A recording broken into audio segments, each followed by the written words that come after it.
গোটা রাজ্য জুড়ে শাসকের রক্তচক্ষুকে উপেক্ষা করে সিপিআইএম দল বিভিন্ন জায়গায় সাধারণ মানুষকে সাথে নিয়ে পথে নামছে।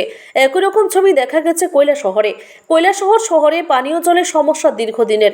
সেই সমস্যা সমাধানে দাবিপত্র নিয়ে এগিয়ে এলো ভারতের কমিউনিস্ট পার্টি মার্ক্সবাদী।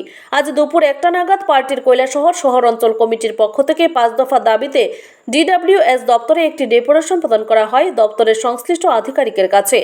কমিটির পক্ষে জানানো হয়, শহরের বহু এলাকায় এখনো পর্যন্ত পানীয় জলের সঠিক ও নিয়মিত সরবরাহ নেই। অনেক জায়গায় দিনে একবারও জল আসে না, কোথাও আবার সপ্তাহে 2-1 দিন এসে থেমে যায়। এই অবস্থা দ্রুত পরিবর্তন দরকার বলেই দাবি জানায় সিপিআইএম। মূলত ডেপুটেশনে যেভাবে দাবিগুলো উত্থাপন করা হয় সেগুলি হলো, কৈলাসহর পুরো এলাকায় প্রতিদিন দুবেলা অন্তত 1 ঘন্টা করে পানীয় জল সরবরাহ নিশ্চিত করতে হবে।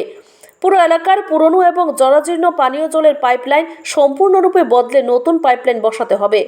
কুবঝার উত্তর কাচরঘাট এবং কাজিরগাঁও পাড়ায় 2টি নতুন ওভারহেড ট্যাঙ্ক নির্মাণ করে সেখানকার মানুষকে নিয়মিত পানীয় জল সরবরাহ করতে হবে।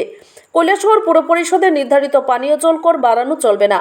মানুষের উপর অতিরিক্ত আর্থিক বোঝা চাপানো অনুচিত।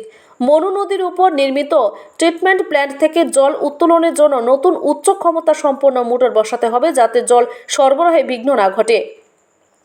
আজকের এই দাবি সনদ পেশ করে সিপিআইএম নেতৃত্ব সাগর ভট্টাচার্য, পিয়ালি চক্রবর্তী, মোহিতলাল ধর, মানিকলাল রায় সহ 59 জেলা সম্পাদক কৃষ্ণেন্দু চৌধুরী, সিপিআইএম রাজ্য কমিটির সদস্য বিশ্বরূপ গোস্বামী, শহরাঞ্চল কমিটির সম্পাদক অরুণাভ সরকার সহ অন্যান্যরা। সাংবাদিকদের মুখোমুখি হয়ে সিপিআইএম শহরাঞ্চল কমিটির সম্পাদক অরুণাভ সরকার বলেন, এই দাবিগুলি অবিলম্বে বাস্তবায়নের জন্য প্রশাসনের কাছে লিখিতভাবে অনুরোধ জানানো হয়েছে। তারা আরও হুঁশিয়ারি দিয়েছেন, সমস্যাগুলো দ্রুত সমাধান না হলে আগামী দিনে গণ আন্দোলনের পথে হাঁটতে বাধ্য হবেন তারা। Bureau report, Tripura news Bangla. Committee এবং শহর দক্ষিণাঞ্চল কমিটি যৌথ উদ্যোগে আজকে DWS এসডিওর সাথে আমরা মিলিত হয়েছি। এখানের মধ্যে ডেপুটেশন নিয়ে মোট 5 দফা দাবি নিয়ে এসেছে। আমরা লক্ষ্য করতেছি বেশ কিছু দিন যাবৎ জল যেটা সরবরাহ হইতেছে এই অফিস থেকে, সেটা এই ট্রিটমেন্টের থেকে জল সরবরাহ হইতেছে, তার সময়সীমা একদম সামান্য।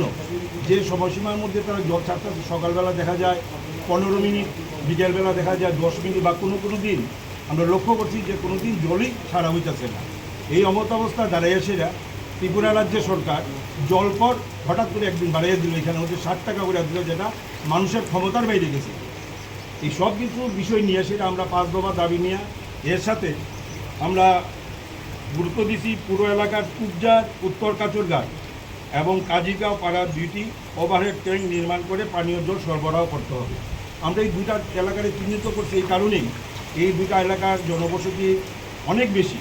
এদিকে আমরা এসডিওর সাথে আমরা এটাই আলোচনা করছি, এই 2টা জায়গাতে আমাদের ওভারহেড ট্যাঙ্ক তৈরি করার জন্য, যাতে এখানে জলের যে সমস্যাটা, এই সমস্যাটা যাতে কমে। আমরা ওনার সাথে আলোচনা করছি যে আমরা সপ্তাহ 10 দিন আমরা লক্ষ্য করব এই জল দেওয়ার সময়সীমা কতটুকু অগ্রগতি ঘটল।